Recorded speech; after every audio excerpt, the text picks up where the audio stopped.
Assalamu alaikum, dear viewers, especially dear learners. I hope that you all are well by the grace of Almighty Allah. And today I am going to make a really useful video, especially for English beginners. Those who are trying to learn English or those who are trying to speak English. And if you'd like to make lot of English sentence, if you'd like to make English sentence, you are gonna to take a very good lesson by this lecture. Dear learners, I'm going to talk about present indefinite tense. As you can see, আসলে আমরা tense সম্পর্কে গত ভিডিওতে জেনেছি, right? এবং tense present, past and future tense রয়েছে এই তিন প্রকারের। আজকে এই প্রত্যেকটি টেন্সেরই প্রেজেন্ট, পাস্ট, ফিউচার টেন্সের চারটি করে ফর্ম রয়েছে। প্রেজেন্ট ইনডিফিনিট টেন্সের present indefinite tense, present continuous, present perfect and present perfect continuous. আজকের এই ভিডিওতে প্রেজেন্ট ইনডিফিনিট টেন্স সম্পর্কে আপনারা ধারণা পাবেন।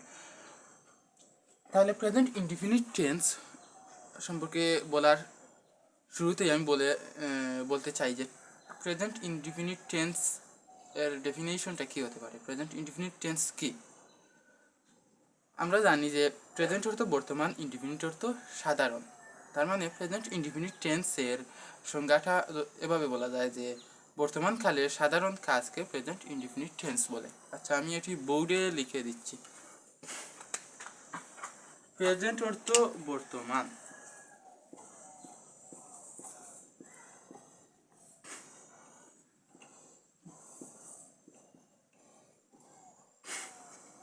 ইনডিফিনিট অর্থ কি? সাধারণ।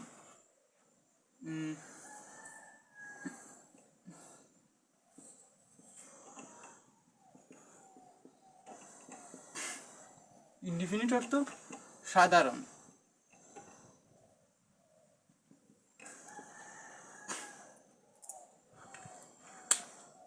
আবার ইনডিফিনিটকে অনেকে সিম্পল হিসেবে বলে থাকে।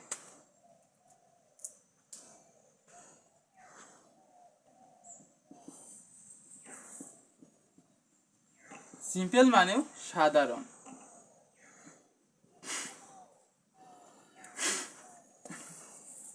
এখন প্রেজেন্ট ইনডিফিনিট টেন্সটা কি? বর্তমান কালের সাধারণ কাজকে প্রেজেন্ট ইনডিফিনিট টেন্স বলে।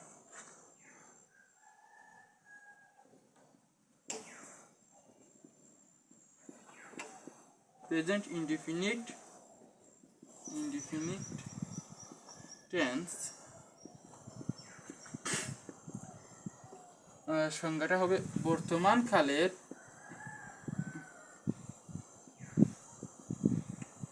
সাধারণ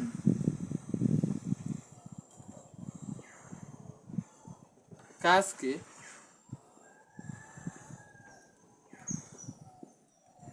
প্রেজেন্ট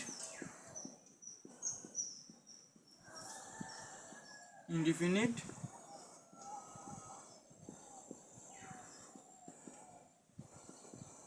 টেন্স বলে।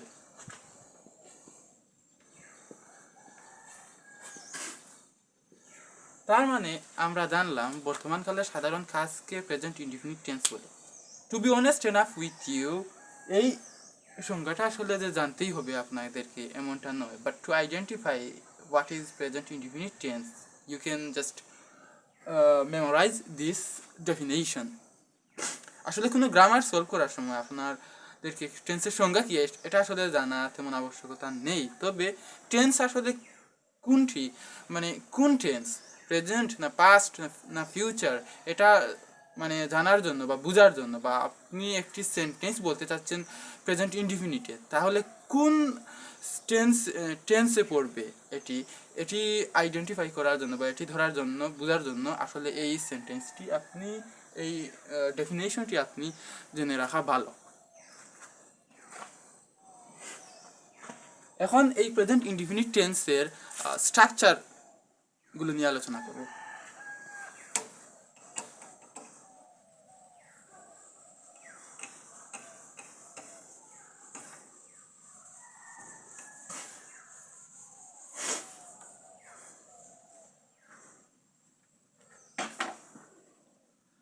এটা মিটে গিয়েছে।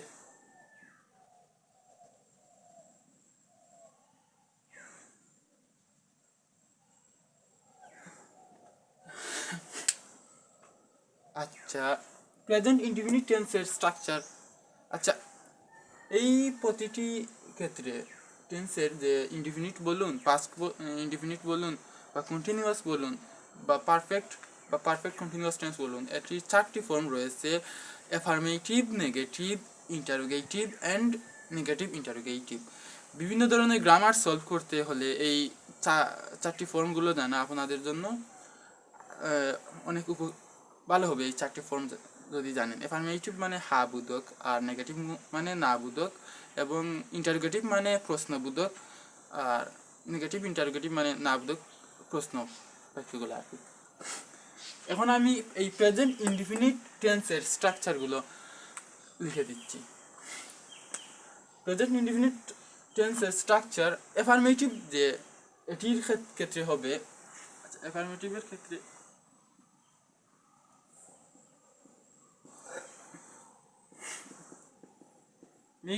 অ্যাফার্মেটিভের স্ট্রাকচারটা হবে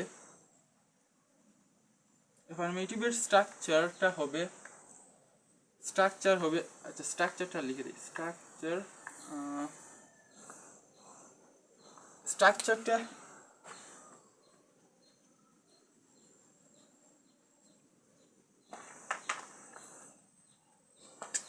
এখানে লিখি। স্ট্রাকচার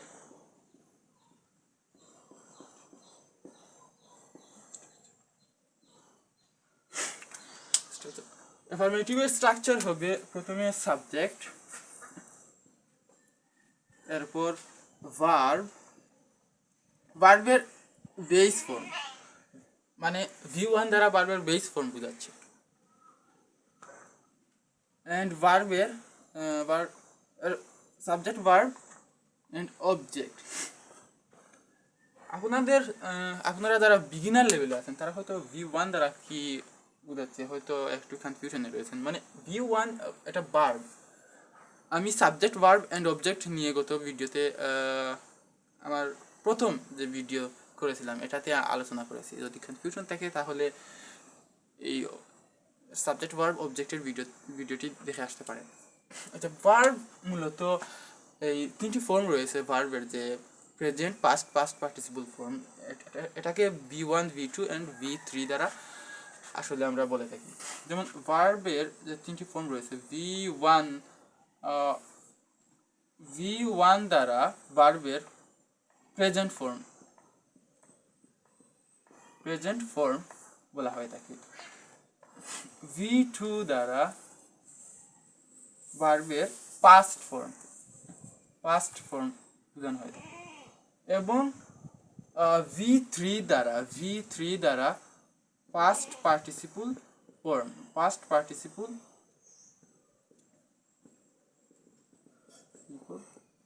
ফর্মটি বোঝানো হয়। তার মানে প্রেজেন্ট ফর্মকে V1, পাস্ট ফর্মকে V2 এবং পাস্ট পার্টিসিপল ফর্মকে V3 দ্বারা প্রকাশ করা হয়, মানে বোঝানোর জন্য।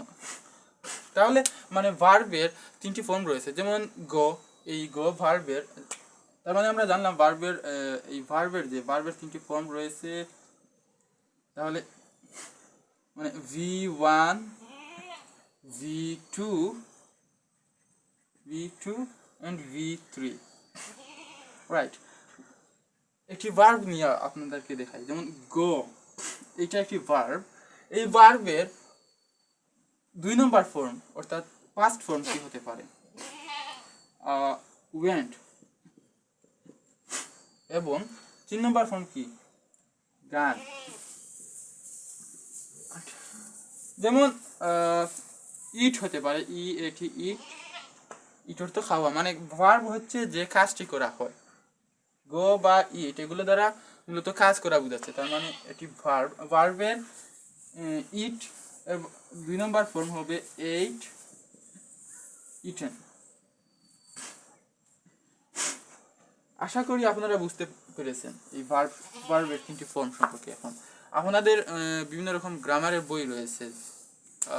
যদি এই গ্রামারের বই থাকে, তাহলে এই গ্রামারের বইয়ে এই ভার্বের 3 ফর্ম সম্পর্কে লিস্ট আকারে দেওয়া আছে। এগুলো আপনারা অবশ্যই মুখস্থ করার ট্রাই করবেন, because if you like to make sentence you must know this words, right? ভার্বের এই লিস্টগুলো আপনারা প্রত্যেকটি গ্রামার বইয়ে পেয়ে যাবেন। 6 থেকে এইচএসসি পর্যন্ত বিভিন্ন ধরনের গ্রামার বই রয়েছে, এইগুলোতে থাকে নর্মালি। তাহলে এইগুলো সম্পর্কে এই 3টা ভার্বের ফর্ম যদি জানেন তাহলে আপনারা ইজিলি অনেকগুলো সেন্টেন্স মেক করতে পারবেন। আচ্ছা, এখন আসা যাক মেইন টপিকে, সাবজেক্ট ভার্ব অবজেক্ট। আচ্ছা, সাবজেক্ট কি এটা নিয়েও আমি আলোচনা করেছিলাম। সাবজেক্ট মূলত হচ্ছে যে কাজ করে তাই হচ্ছে সাবজেক্ট। বেসিক সাবজেক্ট কতগুলো রয়েছে, যে যেমন আই, উই, হি, শি, ইট, দেই, রহিম, করিম, এটসেট্রা। আচ্ছা, আমি বোর্ডে এগুলো লিখছি আবার।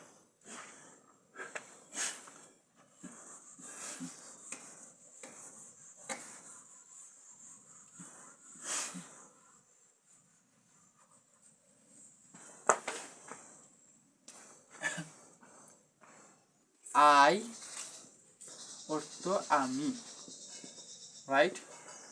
উই অর্থ আমরা, ইউ অর্থ তুমি, তুমি বা তোমরা,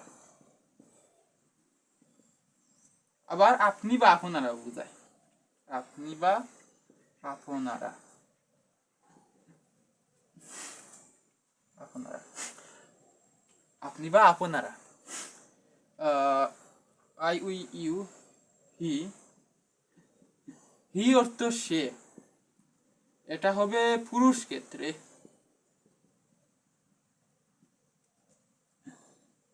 সি অর্থ সে, সি অর্থ সে, বাট এটা হবে মহিলা ক্ষেত্রে।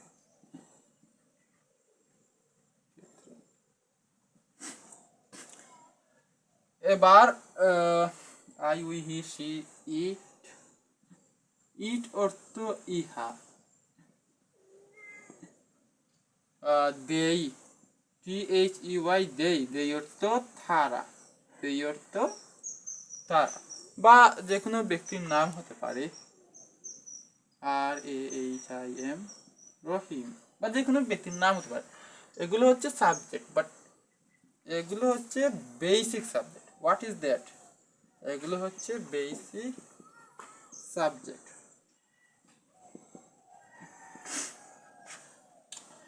আপনারা চাইলে স্ক্রিনশট নিয়ে নিতে পারেন যারা বিগিনার লেভেলে আছেন, এগুলো জানেন না। এই সাবজেক্টগুলো নিয়ে এখন আমরা সেন্টেন্স তৈরি করব। তাহলে এখানে, আচ্ছা, এখানে এই অ্যাফার্মেটিভ সেন্টেন্সটি তৈরি করতে হলে একটি রুলস রয়েছে, যে দুটি জিনিস রয়েছে। আমরা আই, উই, ইউ এবং দেই এগুলো দিয়ে তৈরি করতে পারবো, কিন্তু হি, শি, ইট এগুলো হচ্ছে থার্ড পারসন সিঙ্গুলার নাম্বার। তাহলে এগুলো ব্যবহার করতে হলে একটি রুলস জানতে হবে, যেমন এস বা ইএস বারবার শেষে যোগ করতে হবে। আচ্ছা, এটা সম্পর্কে আমি বলতেছি বিস্তারিতভাবে, চেষ্টা করব বলা। প্রথম অবস্থায় যে কোনো ঝামেলা ছাড়া যেগুলো মানে আপনারা করতে পারবেন, I, we, you, he, I, we, you and they, এগুলো দিয়ে তৈরি করে দেখাচ্ছি। আমি যদি একটি দেখাই তাহলে আপনারা মানে পরবর্তীতে এই প্রেজেন্ট ইনডিফিনিট টেন্সের অ্যাফার্মেটিভ সেন্টেন্সগুলো আপনি তৈরি করতে পারবেন এই সাবজেক্টগুলো দিয়ে। আচ্ছা, সাবজেক্ট হিসেবে আই নেই, আই ভার্বের প্রথম ফর্ম V1 কিনতে পারি। আমি একটু আগেই দেখিয়েছি।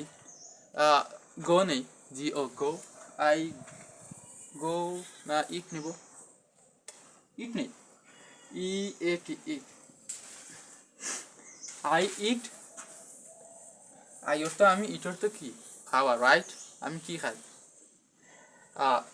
Rice. Okay, okay, I eat rice, I eat rice. এখানে আই ইট রাইস সাবজেক্ট, এখানে আই সাবজেক্ট নিয়েছি, সাবজেক্ট আই নিয়েছি, ভার্বের প্রথম ফর্ম ইট নিয়েছি, এবং ভার্বের পরে কি অবজেক্ট হিসেবে রাইস নিয়েছি, সাবজেক্ট এবং ভার্বের পরে এটা অবজেক্ট হিসেবে রাইস নিয়েছি, আই ইট রাইস। এখন আপনারা ইচ্ছে করলে এই আই উই ইউ এবং দেই আই উই ইউ অ্যান্ড দেই এগুলো দিয়ে সেম প্রসেসে আপনারা ভিডিও তৈরি আপনারা সেন্টেন্স তৈরি করতে পারবেন। একটা মিনিট,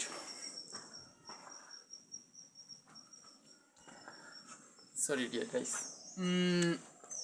আচ্ছা, এখন উই দিয়ে তৈরি করে দেখান তো, পারবেন?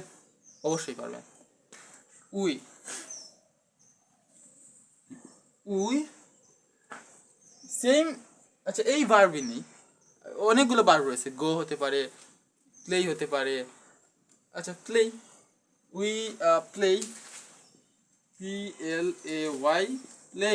প্লে এই ভার্বেরও বেস ফর্ম হচ্ছে প্লে এবং ভার্বের যে পাস্ট ফর্ম এটি হচ্ছে প্লেড, ভার্বের পাস্ট পার্টিসিপল ফর্ম হচ্ছে প্লেড। উই প্লে আমরা কি খেলি, অবজেক্ট হিসেবে কি নিতে পারি? অবজেক্ট হিসেবে we play cricket or football. What do you like? Okay, I actually like cricket, so I'm going to write here cricket. We play cricket. CRICKET, cricket.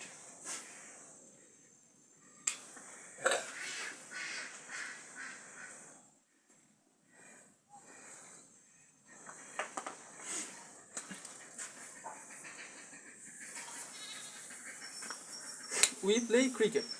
Similarly আপনারা you, দেই এগুলো ব্যবহার করে সাবজেক্ট ভার্ব চেঞ্জ করে, মানে subject you এরপর দেই এগুলো ব্যবহার করে আপনারা এবং ভার্ব চেঞ্জ করে আপনারা অনেকগুলো বাক্য তৈরি করতে পারবেন। এবার আমি বুঝাবো যে এগুলো কেন প্রথম অবস্থায় নিলাম না, হি, শি, ইট।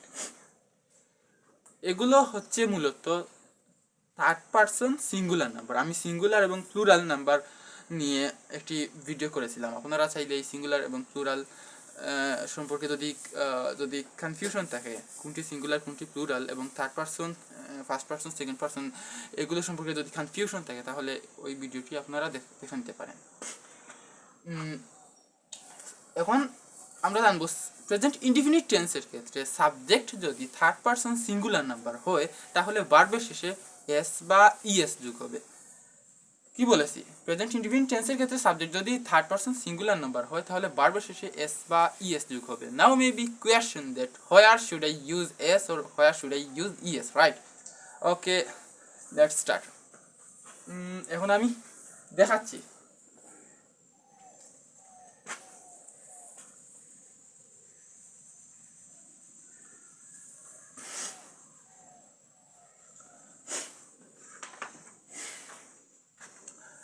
যদি subject third person singular number হয় তাহলে ভার্বের শেষে এস বা ইএস যোগ হবে, এবং ভার্বের শেষে যদি শেষের অক্ষর যদি সি বা সিএইচ, এস বা এসএইচ, এক্স অথবা জে এক্স, জেড, ও এগুলো থাকে তাহলে ভার্বের শেষে এস বা ভার্বের শেষে ইএস যোগ হবে।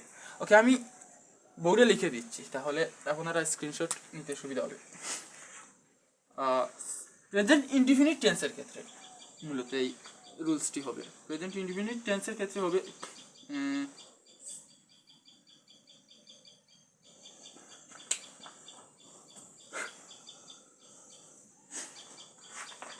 সাবজেক্ট যদি থার্ড পারসন সিঙ্গুলার নাম্বার হয়, সাবজেক্ট যদি থার্ড পারসন সিঙ্গুলার নাম্বার হয় তাহলে সাবজেক্ট যদি থার্ড পারসন সিঙ্গুলার নাম্বার হয় তাহলে ভার্বের শেষে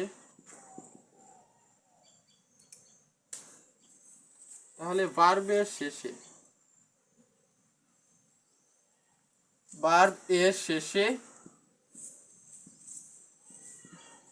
এস অথবা ইএস যোগ হবে। এখন তো প্রশ্ন যে কোথায় এস আর কোথায় ইএস, রাইট? আচ্ছা, যদি বার্বের শেষে এখানেই লিখে ফেলি, যদি বার্বের শেষে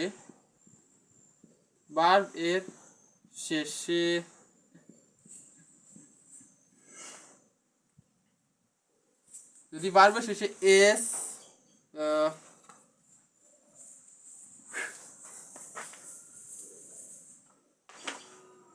C C H S S H বা এক্স জেড ও এগুলো থাকে, তাহলে বার্বের শেষে ই এস যোগ হবে।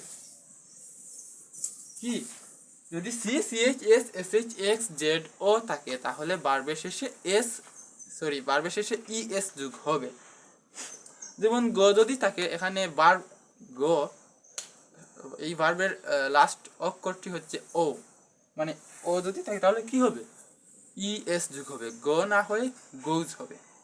আচ্ছা, আমি সেন্টেন্স লিখে দিচ্ছি তাহলে আপনারা বুঝতে পারবেন। এটি স্ক্রিনশট দিয়ে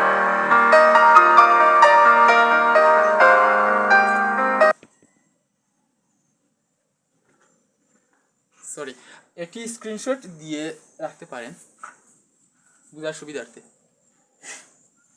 আচ্ছা, আমি এটি এখন মুছে ফেলবো।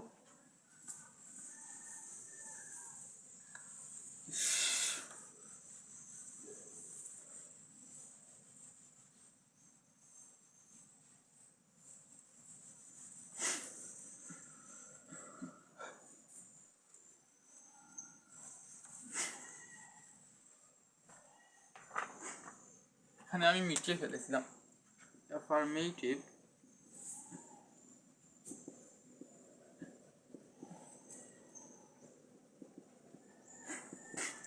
স্ট্রাকচারটা হবে যে সাবজেক্ট ভার্বের এক নম্বর ফর্ম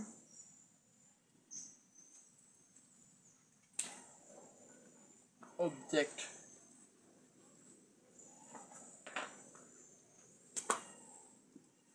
অবজেক্টের পর এক্সটেনশন অনেক কিছু যদি প্রয়োজন হয় তাহলে নিতে পারে।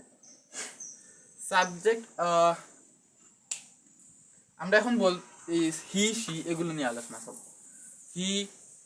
হি হচ্ছে থার্ড পারসন সিঙ্গুলার নাম্বার, কারণ থার্ড পারসন সিঙ্গুলার নাম্বার সম্পর্কে আমি আলোচনা করেছি আমার first person second person third person এই ভিডিওতে, এখন আর বিস্তারিতভাবে বলছি না। হি যেহেতু থার্ড পারসন এবং এটি কি হি দ্বারা কয়জন বোঝাচ্ছে? একজন বোঝাচ্ছে, দ্যাট মিনস এটি হবে singular. He third person singular, মানে আই উই এবং ইউ বাদ দিয়ে পৃথিবীর যত শব্দ আছে সব third person. I we you বাদ দিয়ে, এখানে আই উই ইউ বাদ দিয়ে হি, এটি হচ্ছে হি, এটি তো আই উই ইউ এটা বাদ দিয়ে, তাই হি হবে থার্ড পারসন, সি হবে থার্ড পারসন, ইট হবে থার্ড পারসন, ইভেন দেই হবে থার্ড পারসন। হি যেহেতু থার্ড পারসন এবং কয়জন বোঝাচ্ছে হি দ্বারা? হি অর্থ সে, দ্যাট মিনস হি দ্বারা একজন বোঝাচ্ছে, তার মানে third person singular number. Third person singular number যদি হয় তাহলে তো বলেছি ভার্বের শেষে প্রেজেন্ট ইনডিফিনিট টেন্সের ক্ষেত্রে ভার্বের শেষে এস বা ইএস যোগ হবে। তাহলে হি নেই, হি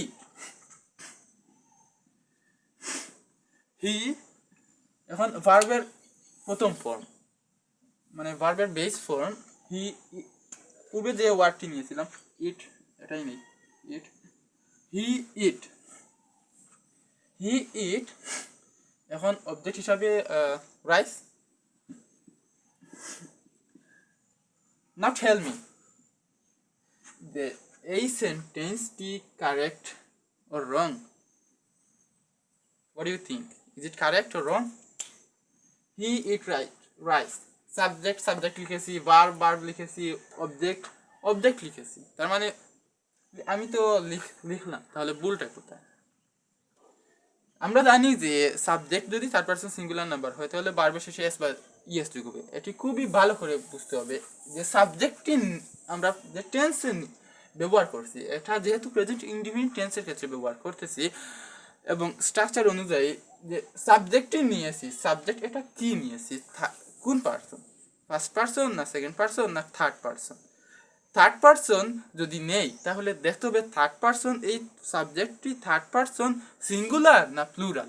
যদি এই সাবজেক্টটি থার্ড পার্সন সিঙ্গুলার হয় তাহলে এটি হবে এটি ভার্বের শেষে এস বা ইএস যোগ করতে হবে। যেহেতু আমি সাবজেক্টটি থার্ড পার্সন সিঙ্গুলার নাম্বার নিয়েছি তাহলে ভার্বের শেষে আমাদের এখানে কি ব্যবহার ইউজ করতে হবে, এস বা ইএস। ভার্বের শেষে বলতে এই যে শেষ এটা ভার্ব, এই ভার্বের শেষ অক্ষর কি টি, মানে এই এটার পর আমরা এস অথবা ইএস যোগ করব। আমরা জেনেছি যে যদি subject third person singular number হয় তাহলে ভার্বের শেষে এস বা ইএস যোগ করব। তাহলে এখানে কি যোগ করব, এস এস অর ইএস। আমরা জানি যে C C H S S H বা এক্স জেড ও যদি থাকে তাহলে ইএস। এখানে কি এগুলোর মধ্যে কোনোটি রয়েছে ভার্বের শেষে টি টি টি টি না, তাহলে আমরা জাস্ট এস নিব।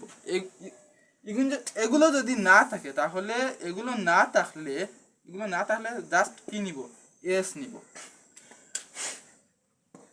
তাই এখানে কি নিতে পারি, C C H S S H X Z O নেই তাহলে জাস্ট আমরা এস যোগ করব। তাহলে he eats rice, he eats rice. এখন সেন্টেন্সটি কারেক্ট হয়েছে। হি ইটস রাইস মানে সে, হি অর্থ সে, ইট অর্থ খাওয়া, রাইস অর্থ ভাত। হি ইটস রাইস, সে ভাত খায়। বাংলাটা হবে সে ভাত খায়। এইভাবে আপনারা প্রেজেন্ট ইনডিফিনিট টেন্সের স্ট্রাকচার অনুযায়ী বাক্য তৈরি করতে পারেন। অনেক বাক্য এখন কে আমরা দেখব। আচ্ছা, এখন দেখেছি তো এস এস কেন যুক্ত হলো এবং ইএস কিভাবে যুক্ত হবে, এস বা ইএস ইএস কিভাবে যুক্ত হবে এটি দেখি। আপনারা আশা করি পারবেন এই আগের সূত্রটি যদি মানে সিস্টেমটি যদি বুঝে থাকেন।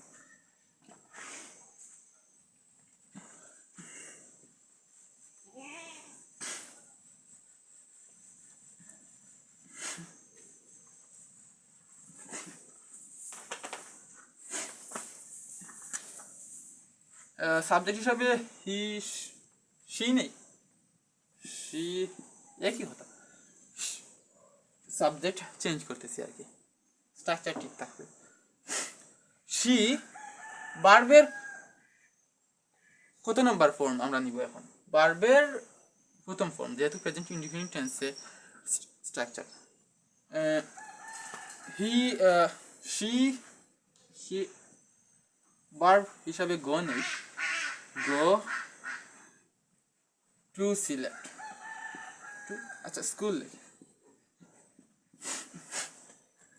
She go to school. আচ্ছা বলুন এটা কি কারেক্ট? অবশ্যই না। আমরা জানি যে সাবজেক্ট যদি থার্ড পারসন সিঙ্গুলার নাম্বার হয় তাহলে ভার্বের শেষে এস বা ইএস যোগ হবে। এখানে সাবজেক্ট সি এটি থার্ড পারসন সিঙ্গুলার নাম্বার এবং ভার্বের শেষে আমরা দেখতে হবে যেহেতু subject third person singular number তাহলে ভার্বের শেষে দেখতে হবে এস বা ইএস এর মধ্যে কোনটি মানে ব্যবহার করতে পারি। Subject third person singular number হলে ভার্বের শেষে যদি কি থাকে C C H S S H X Z O থাকে তাহলে ভার্বের শেষে ইএস যোগ করব। যেহেতু এখানে ও এইটা এখানেও রয়েছে তাই এখন কি আমরা কি যোগ করতে পারি, এই ES. She go, C G O E S, she go to school না হয়ে এখন শি গোজ টু স্কুল হয়েছে। এটাই মূলত correct sentence. This is the correct sentence. She goes to school. আমাদের অনেক কনফিউশন দেখে থাকে যে কেন ইএস যোগ হবে, বা অনেকেই ভেবে থাকেন যে he go school, she go school, right? But এটা আসলে ভুল এই সিস্টেমটা না জানার কারণে।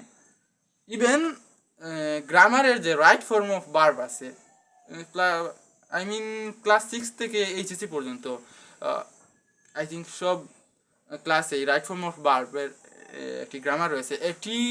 এটির ক্ষেত্রেও এই প্রেজেন্ট ইনডিফিনিট টেন্সের স্ট্রাকচার অনুযায়ী এই সিস্টেমটি, এই রুলসটি জানা প্রয়োজন, না হলে এটির ক্ষেত্রে অনেক মিস্টেক হয়ে থাকে। শি গোজ টু সিলেট, এখন হয়েছে যে সে গোজ তো কি যাওয়া, শি গোজ টু স্কুল, সে স্কুলে মানে সে বিদ্যালয়ে যায়, সে বিদ্যালয়ে যায়। ঠিক একইভাবে আপনারা এই সাবজেক্টগুলো ইউজ করে আপনারা অনেকগুলো সেন্টেন্স তৈরি করতে পারেন। যে কোনো ব্যক্তির নামের ক্ষেত্রেও সেম হবে, নাম থার্ড পারসন সিঙ্গুলার নাম্বার, তাই আপনারা এই ভার্ব আপনাদের ইচ্ছা অনুযায়ী ব্যবহার করে আপনারা সেন্টেন্স তৈরি করতে পারেন। এবার আমি একসাথে এই affirmative, negative, interrogative and negative interrogative দেখানোর চেষ্টা করব।